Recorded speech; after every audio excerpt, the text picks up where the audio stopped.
This is, for all South Africans, an unforgettable occasion. On April 27, 1994, South Africa held its first democratic elections, which saw the country's majority black population vote for national leadership for the first time. Masses of voters lined up for hours under the hot sun to participate in the historic event. It was the culmination of a lengthy struggle against racial segregation, marked by the 27-year imprisonment of African National Congress leader Nelson Mandela.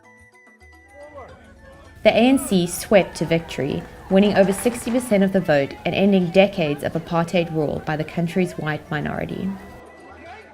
Despite incidences of violence that threatened to derail negotiations in the lead-up to the elections, for many South Africans it was a joyful time.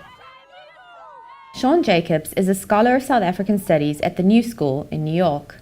In 1994, he cast his first vote.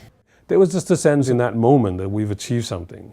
Even people who didn't vote for the ANC, who didn't vote for Mandela, even they felt a sense of finally we can now put that all behind us and make a new country.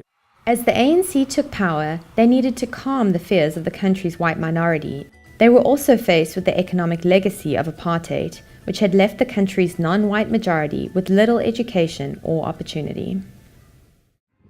Today, South Africans are preparing to vote in their next national elections on May 7th.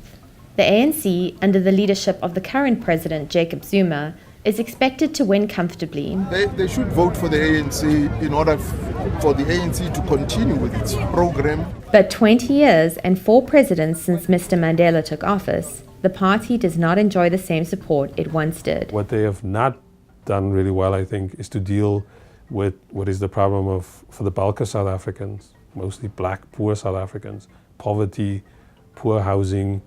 I think as time went by, the ANC settled into becoming just another political party. Chronic unemployment, corruption, and persistent poverty have weakened the ANC's position amongst young people who did not grow up under the shackles of apartheid. Like Zenande Makazi from Kliptown, a township near Johannesburg.